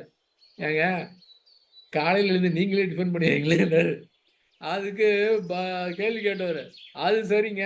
இந்த மாதிரி நானே காலையில இருந்து டிஃபன் செஞ்சுட்டே வச்சுங்க. இது மாதிரி பழக்கமா எப்பவுமே என்னை டிஃபன் செய்ய விட்டா என்ன பண்றது? இப்படி கேட்டாரு. அதுக்கு ஸ்ரீ பகவத் ஐயா சொன்னாருங்க, இந்த பதில் வந்து அவங்களுக்கு மட்டும் இல்ல, எப்பவுமே எந்த இடத்திலயும் மிக அற்புதமாக புரிந்து கொள்ளலாம். என்னவென்றால், நான் வந்து ஒரு ஆண், நான் சம்பாதிக்கிறேன் அப்படின்னு நீங்கள் உங்களுக்கு முக்கியத்துவம் கொடுத்துக் கொள்ளாதீர்கள். அற்புதமான வார்த்தை. நீங்க உங்களுக்கு முக்கியத்துவம் கொடுக்கவில்லை என்றால், உங்களுக்கு இந்த மாரி கோவம் வராது. சரி நான் கேன்டீன்ல சாப்பிட்டுன்னு போயிருவேங்க. ஆனா, சம்பாதிக்கிறோம் அப்படிங்கிற உணர்வும், நீங்க என்ன வேலை பார்க்குறீங்க அப்படிங்கிற உணர்வும் உங்களுக்கு முக்கியத்துவம் வேண்டும் என்று நினைக்கிற காரணத்தால இந்த பிரச்சனை ஏற்படுது. உங்களுக்கு முக்கியத்துவம் கொடுத்துக் கொள்ளாதீர்கள். இந்த பாயிண்ட்ட வச்சோம்னா, எந்த இடத்துல என்ன மாரி இருந்தாலும் சரி, எங்க வெளியில தொடர்பு கொள்ளும்போதும் சரி, யாருமே நமக்கு முக்கியத்துவம் குடுக்க தேவையே கிடையாது. நமக்கு நம்ம பத்தி நமக்கு தெரியும். யாரும் முக்கியத்துவம் குடுக்க தேவையில்லை என்ற உணர்வோடு நாம் செயல்பட்டோம் என்றால், நமக்கு மன கஷ்டமோ, எதிர்பார்ப்போ வேற எந்த மாரி பிரச்சனை ஏற்படுறதுக்கு வாய்ப்பே கிடையாதுங்க. முக்கியத்துவம் தேவையில்ல. அந்த அத உணரணும். அது எப்படி உணர்வது? இது வந்து தத்துவமா கிடையாதுங்க. நிஜமாகவே ஸ்ரீ பகவத் ஐயாவுடையதுல பார்த்தோம்னா, எதையும் பற்றி பிடிக்கக்கூடாது. மகரிஷி என்ன சொன்னாரு? ஒரு வார்த்தை சொல்லிட்டாங்கன்னா, கடுஞ்சொல் சொன்னாங்க அப்படின்னா, அது கடுஞ்சொல் சொல்லாத மாரி நெனச்சுக்கணுமா. முடிச்சாச்சு, சொல்லியாச்சு, கஷ்டமா இருக்கு. ஆனா சொல்லாத மாரி இருக்கணும், நடந்துக்கணும் அப்படின்னு சொன்னார்ன்னா, இந்த சொன்ன உடனேயே அந்த உணர்வு ஏற்பட்ட உடனேயே, அந்த உணர்வ பற்றி பிடிக்காம, அத அப்படியே ஆறு போல ஓட விட்டுட்டோம்னா, அது உடனடியாக அரை வினாடியிலே மறைந்துவிடும். ஆனால், இதை நினைத்து பார்த்து இப்படி சொன்னாரே, இப்படி சொன்னாரே, இப்படி சொல்லியிருக்க கூடாது என்று திரும்ப திரும்ப நினைத்து பார்த்து அத ரினியூவல் பண்ணி அந்த உணர்வ அதிகப்படுத்துறோம். அந்த உணர்வ அதிகப்படுத்தாம இருக்கிறதுக்கு அப்படியே கண்டுக்காம விட்டா, இந்த மாதிரி யாரு சொன்னாலும், யாருக்கா இருந்தாலும் அப்படி கஷ்டமா தான் இருக்கும். அப்படித்தான் இருக்கும். அந்த கஷ்டத்தையே கூட நான் ஏத்துக்கிறேன். அப்படின்னு அதனோட எதிர்த்து போடாம விட்டுட்டா, அரை வினாடியில அது மறைஞ்சிரும். அது ஓடி போயிரும். நீங்க வந்து பற்றி பிடிப்பது கிடையாது. அடுத்த முறை பார்க்கும்போது அது ஞாபகமே இருக்காது. அடுத்த முறை அவங்கள நினைக்கும்போது ஞாபகமே இருக்காது. இது கணவன் மனைவிக்கு மட்டும் இல்ல. எல்லாத்துக்கும் உண்டானது தான். எந்த மாரி இதே ஏற்படாது. அந்த குழந்தைங்க எப்படி இருக்கிறாங்க? அவங்களுக்கு வந்து ஏதாவது தெரியுமா? கள்ளம், கபடு இல்லாத நிலையில வந்து இருக்கிறாங்க. எப்படி எதுவுமே பற்றி பிடிக்காம ஆறு போல ஓட விடுறாங்க. அந்த குழந்தையுடைய முகம் எப்படி இருக்குது? எவ்வளவு அழகா இருக்குது? எந்த ஜீவகாந்த திரிவோடு இருக்குது? அந்த குழந்தைய பார்க்கும்போது எடுத்து முத்தம் குடுக்கலாமான்னு இருக்கு. என்ன காரணம்? ஏன்னா கள்ளங்கபடு இல்லாம அழகு. அங்க வஞ்சகம்லாம் எதுவுமே கிடையாது. எதுவுமே அது பிடிச்சு வைக்கிறது கிடையாதுங்க. அந்த அறிவு வளர வளர அந்த அறிவ கொண்டு இப்படி நடந்துக்கணும், இப்படி நடந்துக்க கூடாதுங்கும்போது தான் இங்க பிரச்சனையே வருது. அந்த கள்ளம், கபடு இல்லாத நிலைய நாம கடந்து வந்திருக்கின்றோம். அதற்காக முயற்சி செய்யக்கூடாது. இப்ப நாம கள்ளங்கபடு இல்லாம இருக்கிறோமா அப்படின்னு நம்ம நாமே நெனச்சு பார்த்தாவே அங்க கள்ளங்கபடு வந்துருது. இத நெனச்சு பார்த்தெல்லாம் வர்றதில்ல. பிராக்டிஸ் பண்ணி வர்றது கிடையாதுங்க. நம்முடைய இயல்பு அதுவாக இருக்க அத தாண்டி வந்திருக்கிறோம். இந்த மாதிரி எதையுமே எந்த உணர்வுமே பற்றி பிடிக்காம, இன்பத்தையோ, துன்பத்தையோ, இன்பம் இருந்தாலும் சரி, துன்பம் இருந்தாலும் சரி, அத வந்து பற்றி பிடிக்காம, இன்பம் இருந்தா இந்த இன்பத்த நீடிக்கணும் அப்படிங்கிற எண்ணம் இல்லாம, துன்பம் இருந்தா துன்பம் சீக்கிரம் போகணும் அப்படின்னு இல்லாம, அந்த பற்றி பிடிக்காம ஆறு போல ஓட விட்டுட்டோம்னா, இப்ப எப்படி இருக்குன்னு கேட்டீங்கன்னா, நீங்க அத கடந்துருவீங்க. உங்களுக்கு அது திரும்ப வராது. நீங்க புத்தம் புதுசா இருப்பீங்க. அந்த குழந்தை மாரி மனதுக்குள்ள எதுவுமே நம்மகிட்ட இருக்காது. அப்படியே அதே மாரி முகம் நமக்கு அமையும். ஏன்னா முகத்திலேயே கண்டுபிடிச்சிடலாம். வெறுப்ப முகத்திலேயே கண்டுபிடிச்சிடலாம். துல்லியமா கண்டுபிடிச்சிடலாம். அந்த நிலை வந்து இத அடைவது கிடையாது. இது நம்மிடத்தே இயல்பா இருக்கின்றது. இதை புரிந்து கொண்டாலே போதுமானது. ஆகவே நம்முடைய குடும்பத்தை அமைதியாக நடத்தி ஒரு எடுத்துக்காட்டாக இந்த உலகத்துக்கு ஒரு எடுத்துக்காட்டாக திகழ்வோம் என்று கூறி அருள் தந்தை அவர்கள் அன்பை வேண்டி, அவருடைய அன்பும், கருணையும் இணைந்து வேற எதுவுமே தேவையில்ல. அதுதான் வேண்டும் என்ற உணர்வோடு இருந்தோம் என்றால், காலத்தால மாற்றம் நடக்கும். அதக்கூட எதிர்பார்க்க வேணாம். மாற்றமே நடக்க தேவையில்ல. நம்ப ஒருத்தர் இருந்தா போதும். இந்த அலை இயக்கத்துல வரக்கூடிய அந்த குறித்த அந்த தன்மை, அலை இயக்கத்துல வீட்டையே மாற்றி அமைத்துவிடும் என்று கூறி இதை சாதாரணமாக எடுத்துக்கொள்ளாம, நிஜமாகவே அந்த உணர்வோடு இருந்து உலகத்துல பெரிய மாற்றத்தை ஏற்படுத்துவோம். போர் இல்லாத அந்த உலகத்தை ஏற்படுத்தணும். தனி மனிதனுக்கு ஏற்படக்கூடிய அந்த வன்முறை உணர்வு தான் போராக வெடிக்கின்றது. எத்தனை பேர் அந்த அமைதி நிலையில் இருக்கின்றார்களோ அந்த பொறுத்து மாற்றத்தை ஏற்படுத்த முடியும். அது இல்லாம போதை இல்லாத தமிழகத்தை உருவாக்குவோம். நம்முடைய குழந்தைகளை நன்றாக வளர்ப்போம். அவங்கள சந்தேகப்படக்கூடாது. ஆனால் கண்காணிக்க வேண்டும். சரியான முறையில் எடுத்து கூறி இந்த தீய பழக்கத்துக்கு அடிமையாகாம நாம அவங்கள பாதுகாக்கணும் என்று கூறி இந்த உரையை நிறைவு செய்கின்றேன். வாழ்க வையகம், வாழ்க வையகம், வாழ்க வளம். வாழ்க வளமுடன் ஐயா. ரொம்ப சிறப்பா சொன்னீங்க. எதிர்பார்ப்பு இல்லாம இருக்கணும் அப்படிங்கிறதுல தொடங்கி விட்டு கொடுத்தல், சகிப்புத்தன்மை, தியாகம் அப்படிங்கிற விஷயங்களையும் ஃபேமிலியில எப்படி அது ஒரு ஃபார்முலா மாதிரி சொன்னீங்க. லைக் இத எப்படி மகரிஷி சொன்ன ஃபார்முலாவை நம்ம பயன்படுத்துறது எந்த அளவுக்கு ஈஸியா பயன்படுத்தலாம் அப்படிங்கிறத ரொம்ப அழகா சொன்னீங்க. அதே மாதிரி தலையில அடிச்ச மாதிரி ஒரு ஸ்டேட்மெண்ட், நமக்கு இப்படி வாழ்க்கை துணை அமைய நம்ம யோகியதை தான் காரணம் அப்படிங்கிற ஒரு தாட். அது உண்மையிலே நம்ம அந்த நம்மள கண்ணாடி முன்னாடி நின்று நமக்கு சொல்லிக்கும் போது அது இன்னும் நமக்கு உறுத்தும். கரெக்டா நாம யோசிக்க முடியுங்கிறதுக்கும் அழகா சொன்னீங்க. இன்னும் இந்த அன்கண்டிஷனல் லவ், அது அது அது ரொம்ப எப்படி சொல்றது, எதையுமே எதிர்பார்க்காத ஒரு அன்பை செலுத்தணும்னு சொன்னீங்க. அத்தனையுமே அதே மாதிரி நாம எதிர்பார்க்க கூடாது. பட் நம்ம இப்போ ஒரு விஷயம், நம்ம கணவர் இப்போ நம்ம கிட்ட இப்படி இருக்கணும் அப்படின்னு சொன்னா நாம முதல்ல அந்த விஷயத்த நாம எக்ஸிக்யூட் பண்ணணும். நாம அது மாதிரி நடந்து காமிக்கணும். நாம என்ன எதிர்பார்க்கிறோமோ அதை நாம முதல்ல செய்யணும் அப்படிங்கிற ஒரு விஷயம். ஸோ ரொம்ப அழகான ஒரு ஒரு உரைங்க ஐயா. ரொம்ப சிறப்பா சொன்னீங்க.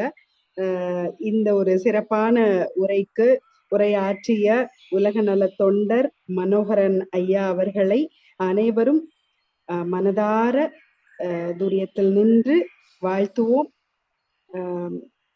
மனோகரன் ஐயா அவர்கள் வாழ்க வளமுடன். அவருடைய அன்பு குடும்பம் வாழ்க வளமுடன். அவர்களுடைய ஆன்மீக தொண்டு வாழ்க வளமுடன். எப்பயுமே இந்த மாதிரி எங்களுக்கு சிறப்பான முறையை நீங்க அழைத்துக்கொண்டே இருக்கணும் அப்படின்னு சொல்லிட்டு கேட்டுக்கிறோங்க ஐயா. ஐயா, அம்மா கை உயர்த்திருக்காங்க. கேள்வி பதில் செஷன் போறாங்க ஐயா. போலாம்மா. வாழ்க வளம். வாழ்க வளமுடன். அறிவிப்பு சொல்லிடலாம். நாளை அதிகாலை நித்யானந்த ஐயா அவர்கள் ஏற்றிருக்கிறார்கள். அதே போல நாளை மாலை தவத்தினை தொடர்ந்து நம்ம அருள்நிதி சோமசுந்தரம் அவர்கள் அது தலைப்பு சொல்லிடுங்க. வாழ்த்தும் பயணம் சிறப்பாக நடைபெற உள்ளது. நன்றி. அனைத்து நிகழ்விலும் கலந்து தூய்மை பெறுவோம். ஐயா வாழ்க வளமுடன். ஐயா வாழ்க வளமுடன். கோடான கோடி நன்றிகள். இந்த அம்மா கேட்கலாமா? வளமுடன் ஐயா.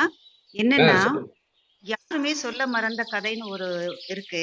அந்த மாதிரி இந்த டாபிக் சொல்ல மறந்த விட்டார்கள் எல்லாருமே. அதாவது ஆணுடைய பெருமை பற்றியும் சிறுமை பற்றியும் பேசுவார்கள். அதே மாதிரி பெண்ணினுடைய பெருமை பற்றியும் சிறுமை பற்றியும் பேசுவார்கள். இந்த ஒரே யூனிட்னுட்டு நாங்க வேற ஏதோ நினைச்சோம். யூனிட் நம்ம கரண்ட் மாதிரி வேற எதையோ சொல்ல போறாரு, ஒரு ஆணுக்கு பெண்ணுக்கு இருக்கக்கூடிய உறவுகள் அப்படின்னு. ஆனா இன்று குடும்பத்தில் இருக்கக்கூடிய கணவன் மனைவி என்று அப்படியே எங்களுக்கு அப்படியே விஷுவலா போச்சுங்கய்யா. ஒரு ஃபேமிலியில என்ன நடக்குதோ அதை அப்படியே படம் பிடித்து காட்டியுள்ளீர்கள். மிக சிறப்பு ஐயா. அதே மாதிரி ஒரு அம்மா அப்பா அவங்க நடந்துக்கிற விதத்தை பார்த்துதான் பிள்ளைகள் மதிப்பார்கள் என்பது 100% உண்மையான வார்த்தை. நாம எப்படி இருக்குமோ அதை பார்த்துதான் பிள்ளைங்க, இவங்களே சண்டை போட்டு இருக்காங்க, இவங்க என்ன அப்படின்ட்டு நினைக்கப்படுறது. அடுத்து ஒரு பெண் தன்னுடைய கரும தூய்மைக்காகத்தான் ஒரு ஆண் அது சொர்க்கத்தில் நிச்சயிக்கப்பட்டது, இறைவனால் நிச்சயிக்கப்பட்டது என்றதை புரிந்து கொள்ள வேண்டும். எனக்கு இதை விட ஜாஸ்தியா ஏதோ ஒரு திரைப்படத்துல சொல்லுவோம், என்ன இது ஏற்காட்டுல கேட்டாங்க அப்படின்னு சொல்லுவோம் அந்த கதையை. அது நகைச்சுவையாக இருந்தாலுமே ஒவ்வொரு ஆண் மனதிலும் பெண் மனதிலும் இது ஏற்படக்கூடிய ஒரு உண்மையான சம்பவம் தான். ஆனால் நம்முடைய கருமையத்துக்கு ஏற்ற மாதிரி அப்படிதான் நம்ம மகரிஷிக்கு வந்ததுக்கு அப்புறம் தான் இதெல்லாம் புரியுது. உண்மையிலேயே என்னுடைய அண்ணா அன்பர் ஒருவர் மகரிஷியோட அந்த மன்றத்துல கலந்துக்கும்போது சொன்னாங்களாம், ஐயோ எப்படி இப்படி புட்டு புட்டு வைக்கிறாரு என்ன பத்தி அப்படின்னாராம். இரு இரு ஐயா என்ன அடுத்து சொல்ல போறாருன்னு கேட்டுட்டு இருக்கும்போது, அம்மா உங்களை பத்தி நீங்க நினைச்சு பாருங்க. உங்களுக்கு ஏத்த வாழ்க்கைதாம்மா அமைஞ்சிருக்குன்னா, ஆமா நிஜமா எனக்கு இதை விட்டா வேற வாழ்க்கை அமைஞ்சா ரொம்ப கஷ்டமா இருந்திருக்கும். சோ இதுவே பரவாயில்ல அப்படின்ற மாதிரி போயிடுச்சு அப்படின்னு சொன்னாங்களா அந்த அம்மா. அது மாதிரி அவரவர் வாழ்க்கை துணையை அவரவர்கள் ஏற்று நாம வந்து அன்பும் கருணையோடும் ஒருவருக்கொருவர் விட்டு கொடுத்து ஆச்சு எல்லாமே ஆயிப்போச்சு. இது எல்லார் வாழ்க்கையிலும் நடக்கக்கூடியதான் என்பதை புரிந்து ஒருவருக்கொருவர் விட்டு கொடுத்து ஐயா அதுக்காக தான் அந்த மனைவி நல வேட்பு வச்சாங்க. அது எவ்வளவு ஒரு ஆத்மார்த்தமா அவங்க அதை உணர்ந்து வச்சிருக்காங்க. அந்த உறவின் மேன்மையை அவர்கள் சொல்லியிருக்காங்க என்பது மிக அற்புதமாக புரிய வைத்தீர்கள் ஐயா. இத்தனை நாள் மகரிஷி கிட்ட இருந்த அந்த உணர்வை பத்தி நீங்க சொல்லும்போது அப்படியே பொங்கி பொங்கி சொல்லும்போது எங்களுக்குள்ள அந்த உணர்வு ஏற்படும். ஆனா இன்று நம்முடைய குடும்ப சூழல் இருக்கக்கூடியதை மிக அற்புதமாக படம் பிடித்து காட்டினீர்கள். மிக்க நன்றி ஐயா. உங்களுடைய இந்த புரிதலுக்கு தலை வணங்குகிறோம். எல்லாருமே இன்றைய மக்கள், இந்த இளைஞர், இன்றைய சமுதாயத்தினர் சிறப்பாக வாழ்ந்து அவர்கள் வாழ்வினை நல்ல விதமாக நடத்த வேண்டும் என்று நன்றியுடன் கூறிக்கொள்கிறேன். மிகச்சிறந்த தலைப்பு. நன்றி ஐயா. வாழ்க வளமுடன்.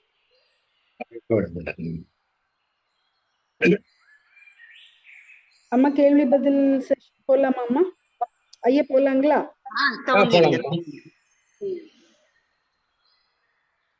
ஞானமே யோகம், யோகமே ஞானம். வாழ்க வளமுடன், வாழ்க வையகம். அம்மா பேசலாங்களாம்மா? அம்மா பேசுங்கம்மா. நன்றி அண்ணா. ஐயா வாழ்க வளமுடன் ஐயா. வாழ்க வளமுடன்மா. இங்க சிறந்தது ஒரு தலைப்புங்க ஐயா. இப்போதைக்கு இல்லத்தில் அனைவருக்கும் தேவையான ரொம்ப அத்தியாவசியமான ஒரு தலைப்பு. அதனுடைய விளக்கம் நீங்க கூறியது ரொம்ப சிறப்பா இருந்ததுங்க. இப்ப எனக்கு ஒரு சின்ன ஐயப்பாடு என்னன்னா, இப்போ ஏதோ ஒரு நீங்க சொல்ற மாதிரி ஒரு சின்ன ஏதோ ஒரு சின்ன ஒரு ஆசை அதை வந்து நம்ம கணவர் மூலமா அடையும் போது மிக ஒரு பெரிய அளவுல சந்தோஷம் ஏற்படுத்துங்க. அது ரொம்ப விலை கூட கூட இருக்காதுங்க. இப்போ அவர் அதை வந்து நம்ம எதிர்பார்க்காம இருக்கணும்னு சொல்றீங்க. நம்ம எதுவுமே எதிர்பார்க்காம மனசுல ஒரு சங்கல்பம் மாதிரி ஏதோ ஒரு எண்ணம் மாதிரி போட்டு வச்சோம்னா அந்த எண்ணெய் அலைச்சல் அவரும் ஒரே யூனிட்ன்றதுனால அவருக்கு போய் சென்றடைஞ்சு அவரே செய்வாருன்ற நிலைமை வருங்களா ஐயா? எதுவுமே எதிர்பார்க்காம வாழணும்ன்ற நிலைமைக்கு போயிட்டாக்கா வாழ்க்கையில எதுவுமே இருக்காங்க. எதுவுமே இல்லாம சுவாரஸ்யம் இல்லாம கிடைச்சது வரைக்கும் இருந்துடலாம். எதையும் எதிர்பார்க்க கூடாது அப்படின்ற நிலைமைக்கு நம்ம போயிடணுங்களா? எதிர்பார்ப்பு நிஜமாகவே அந்த மாதிரி ஒரு ஒரு மன நிறைவு அதை தவிர வேற வகையில கிடைப்பதற்கு அங்க வாய்ப்பே கிடையாதுங்கம்மா. அப்படி நம்ம எதிர்பார்க்க ஆரம்பிச்சா அதுக்கு வந்து எண்டே இருக்காதுங்கம்மா. அது வந்து போயிட்டு அதாவது இப்ப ரொம்ப பெரிய பெரிய ஆசைகள்லாம் போறது நம்மளே நம்ம வாழ்க்கையை சுருக்கிட்டாங்க. நம்மளுடைய எண்ணங்களை நிறைய செலவு பண்ணக்கூடாது. அது இது எல்லாத்தையும் நம்ம பண்ணிட்டாங்க. ரொம்ப செலவில்லாத ஒரு நீங்க சொல்றத ஒரு எக்ஸாம்பிள் அதே மல்லிகைப்பூவே வச்சுக்கலாங்க. ஒரு அரச முழம் மல்லிகைப்பூ பேராசை கிடையாதுங்களா ஐயா? அது ரொம்ப சின்ன ஒரு எதிர்பார்ப்பு தானேங்க ஐயா? கண்டிப்பா. அது வந்து அது சொன்னது நான் வந்து என்ன வச்சுதான் சொன்னேங்க நானு. தெரியல அதே சொல்லி நான் அதே ஏன்னா அது வந்து எத்தனை முறை சொன்னாலும் கூட அது நிஜமாவே அதுக்கு வந்து ஒரு அற்புதமான ஒரு முக்கியத்துவம் கொடுத்திருக்க வேண்டிய செயல். அந்த நேரத்துல அது மறந்துடுது. வேற ஏதோ ஏதோ கற்பனை உலகத்துல மிதந்துகிட்டு இருந்தா இதெல்லாம் தெரியாது. அவங்களுக்கு அந்த மாதிரி கொடுக்கணும்னா அது செஞ்சே ஆகணும். நான் பலமுறை தவற விட்டுக்கிறேன். முடித்ததுக்கு பிறகு அவங்க நேருக்கு நேரே சொல்லுவாங்க. வேற ஒண்ணுமே கிடையாது. எப்படிங்க 1997 எங்களுக்கு மேரேஜ் ஆச்சு. 2010 வரை ஒரு சினிமா கூட கூட்டிட்டு போனது கிடையாது. மாண்ட்ரோம் இது மட்டும் தான். அதுக்கு பிறகு நாங்க சினிமாவுக்கே போக ஆரம்பிச்சோம். பாருங்க. ஏன்னா ஆக்சுவலா என்னன்னு கேட்டீங்கன்னா, நான் அந்த கற்பனை உலகத்துல அது மாதிரிலாம் இருக்கும்போது, இது வந்து நம்ம ஒரு நபருக்கு பெரிய விஷயமா இருக்கலாம். ஆனா அவங்களுக்கு மிக முக்கியமானது. அப்ப என்ன பண்ணா அதுக்கு உண்டான முக்கியத்துவத்தை உணரணுங்க. நடைமுறையில இறங்கி வரணும். பறந்துட்டு கூடாது. நடைமுறை அதுதான் அந்த சொன்னது. அந்த சிந்தனை பண்ணவங்களுக்கு என்ன பண்ணணும் அப்படின்னு அந்த முக்கியத்துவத்தை உணர்ந்து செய்யும்போது அங்க பெரிய சந்தோஷம். இதை விட வேற ஒண்ணும் இல்லைங்கம்மா. நிஜமாவே குடும்பத்துல அந்த அந்த அம்மா இருக்காங்க பாத்தீங்களா, சமைக்கிறாங்க பாத்தீங்களா, வேற ஒண்ணும் வேணாங்க, அவங்களுக்கு ஒண்ணுமே வேணாங்க. ஒரே ஒரு வார்த்தை கேட்டா போதும். என்ன நீ சாப்பிட்டியா? இது போதுங்க. ரொம்ப அதுதான் பேர் அதுதாங்க. வீட்ல அது ம் ம் நடக்குது. ம் ரொம்ப பேர் வீட்ல அது நடக்கிறது இல்ல. என்ன ம் ம் சந்தோஷம். அவங்க வந்து சாப்பிடாம இருந்தா கூட, அப்படியே தூங்குனா கூட அவங்களுக்கு அவ்வளோ சந்தோஷமா இருக்கு. என்னது சாப்பிட்டியான்னு கேட்டதுக்கு. இது கூட சாதாரணமா கூட அது இல்ல. நிச்சயமா. அது ம் மட்டும் இல்ல. இந்த ஒரு சாம்பார் நல்லா இருந்தா, நல்லா இருக்குன்னு ஒரு புகழ்ச்சி கூட சொல்றதில்ல. ம் இது ஒரு ம் பெரிய இது. இதெல்லாம் அதாங்க அதுக்கு உண்டான முக்கியத்துவத்த உணரணும். அப்ப முக்கியத்துவம் குடுக்கலன்னு அர்த்தம். வேற எங்க நீங்க இருக்கிறீங்க? ம் வேற ம். எங்கேயோ கற்பனையில வேற ஆமா. ஏதாவது வேற நினைச்சுட்டு அதெல்லாம் உலகத்துல. விட்டு ம் நடைமுறை வாழ்க்கையில அந்த முக்கியத்துவத்த ம் குடுக்கணும். அதுதான் நான் சொல்றது. என்னன்னு ம் கேட்டீங்கன்னா, அந்த ஒருத்தர் உணர்ந்தா போதும், மீதி இன்னொருத்தராரு வேணாங்கிறேன் நானு. ஏன்னா, அதுக்கு ம் பரிசு கிடைக்குங்க. அதுக்கு அற்புத பரிசு கிடைக்கும். அற்புத ம் பரிசு கிடைக்குதா, அற்புதமான குழந்தைங்க. அவங்க சமுதாயத்துல 4 பேருக்கு, 10 பேருக்கு, 100 பேருக்கு உதவி செய்யக்கூடிய அளவிலே வருவாங்க. இவங்க செய்த இந்த ஒரே ஒருத்தர் செஞ்சதனுடைய அதுக்கு உண்டான அற்புத பரிசு இயற்கை குடுக்குது அந்த குழந்தைங்கள. வேற என்ன வேணுங்க? நிச்சயமாங்க. தேவையில்ல. நிச்சயமாங்க. வேற தேவையில்லைங்க. இதுதான் நமக்கு வேணுங்க. சரிங்க, சரிங்க. சிறப்புங்கய்யா. நன்றிங்கய்யா. வாழ்க வளமுடன். சரிம்மா. வாழ்க வாழ்க வாழ்க. வளமுடன். ம்.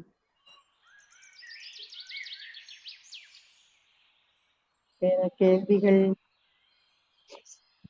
ஐயா, அந்த குரு காணிக்கை சொன்னீங்க ஐயா. அதுவுமே ரொம்ப சிறப்பு ஐயா. அத நினைக்கும் போதே ம். வந்து கண்ணுல நீர் வர்றத தவிர்க்கவே முடியாதுங்க ஐயா. நிஜமாலுமே மகிழ்ச்சி அந்த பிரம்மஞான வகுப்பு முடிஞ்சுட்டு, நான் இவ்ளோ சொல்லிக் குடுத்துட்டேனே, எனக்கு இப்ப நீங்க என்ன குரு காணிக்கை தருவீங்க? அப்படின்னு கேட்கும்போது, எல்லாரும் அத தரோம், இத தரோம்பாங்க. எனக்கு எதுவும் வேணாம். உன்கிட்ட இருக்கிற கெட்டதெல்லாம் விட்டுட்டு போன்னு சொல்லும்போது, அன்னைக்கு அந்த அரங்கத்துல இருக்கிற அத்தனை பேரும் அழ் அ அ அழறத அப்படி மனசு நினைக்கும்போதே ரொம்ப இதா இருக்குங்க ஐயா. கண்டிப்பா, நன்றிங்க. கண்டிப்பாங்க. நீங்க ம். திருப்பி கொண்டுட்டு வந்ததுக்கு நன்றிங்க ஐயா.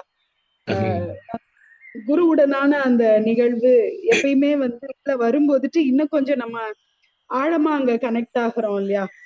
இன்னும் அந்த ஆமா. பயிற்சிகளும் சரி, நம்மளோட ம். ஒரு ஒரு அம் செயல்பாடுகள்லயுமே வந்து இன்னும் கொஞ்சம் ஆழம் வரும் அப்படிங்கிறதுனால, அது நான் இத கட்டாயம் உங்ககிட்ட சொல்லிக்கணும்னு நெனச்சேன். நன்றிங்கய்யா. நன்றி. வாழ்க வளமுடன். நன்றிங்க, நன்றிங்க. சசி அண்ணா வேற கேள்விகள் இருக்கா?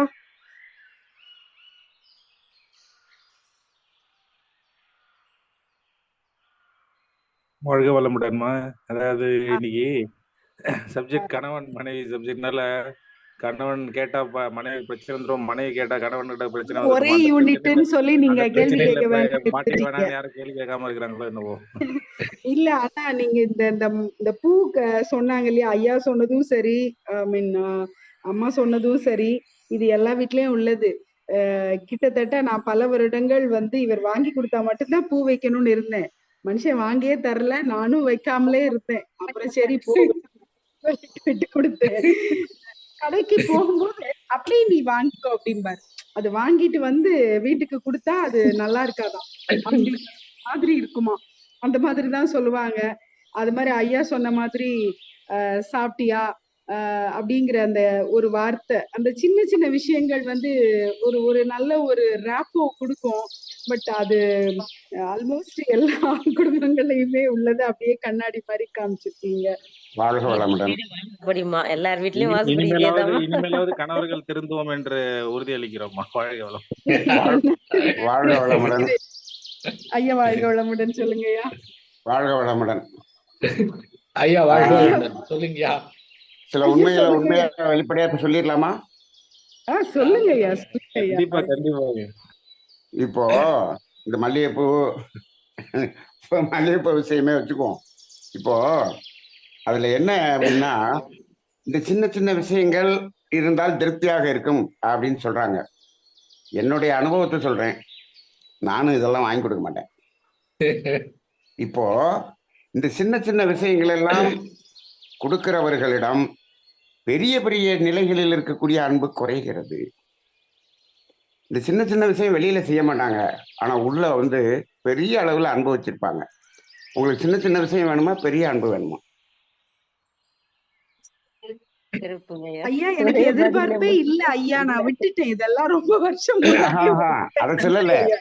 இது இது வந்து எனக்கு தெரிந்த அளவில் இருக்கக்கூடிய ஒரு அனுபவத்தை நான் வந்து இப்படிதான் இருக்கிறது என்று நான் பார்க்கிறேன்.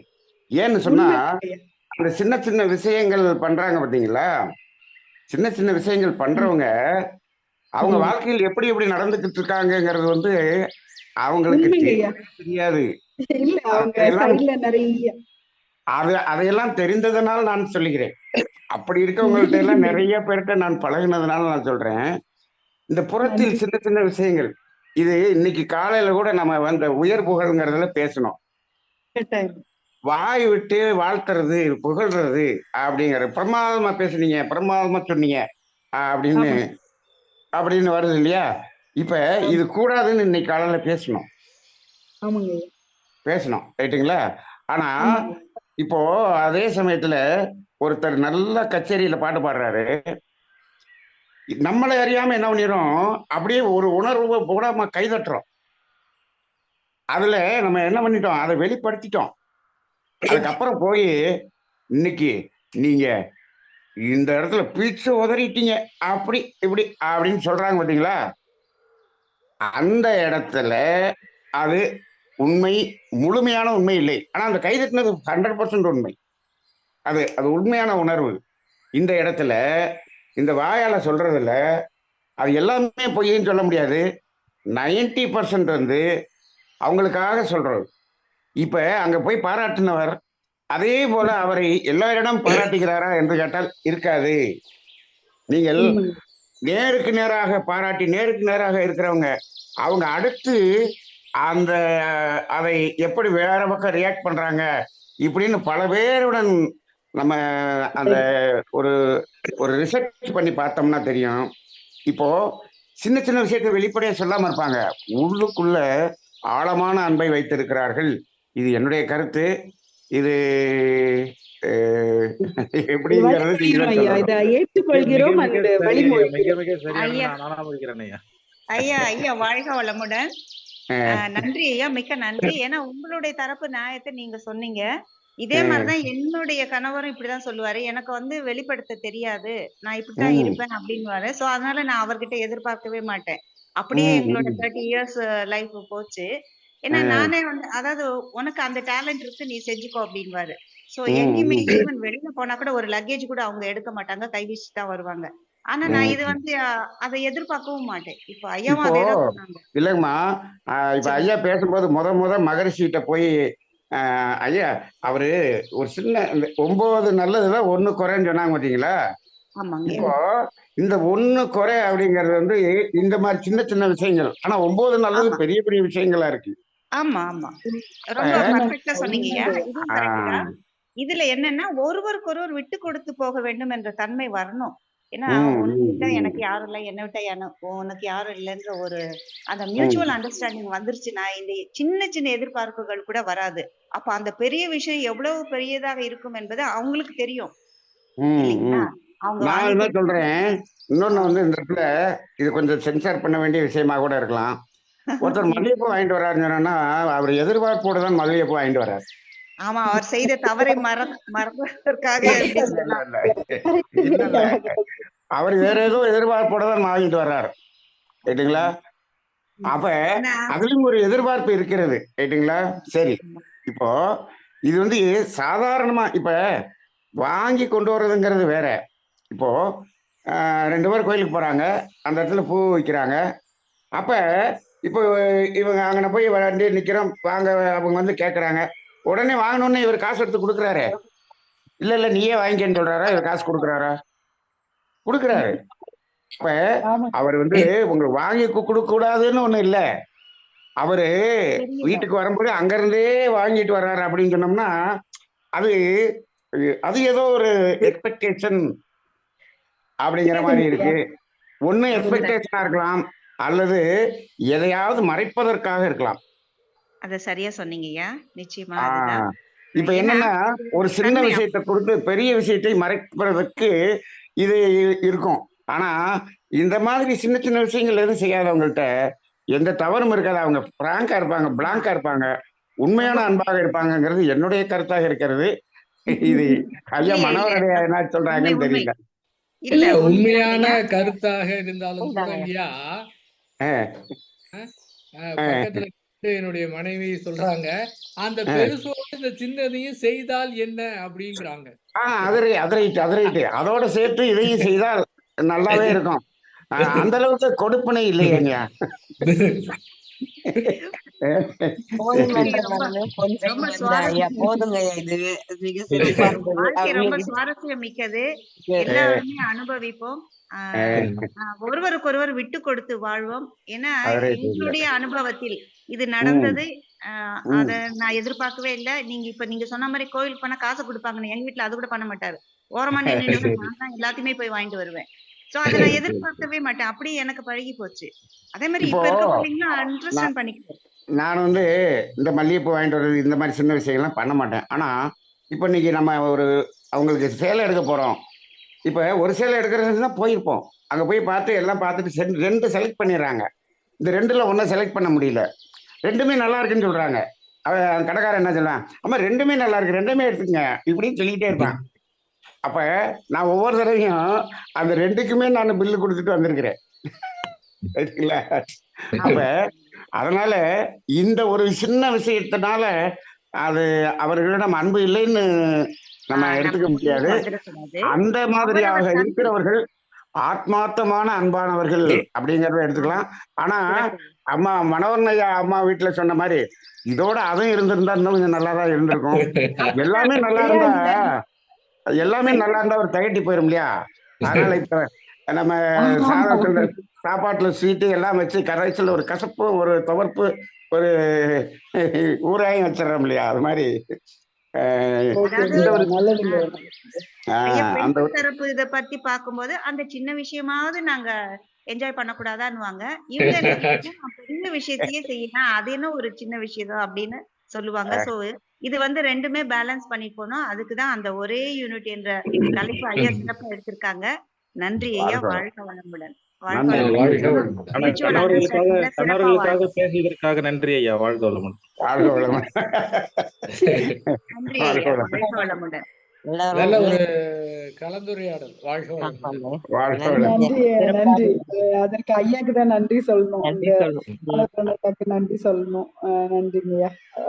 நன்றிங்க ஐயா. வாழ்க சிறப்புங்க. அனைவருக்கும் வாழ்க வளமுடன். வளமுடன். ஐயா, அண்ணா எப்படின்னா முடிச்சுக்கலாமா? இன்னும் முடிச்சுக்கலாமா ஐயா? ஐயா முடிச்சுக்கலாங்களா ஐயா? நிறைவு செஞ்சுக்கலாங்கய்யா. வாழ்க வளமுடன். வாழ்க வளமுடன்.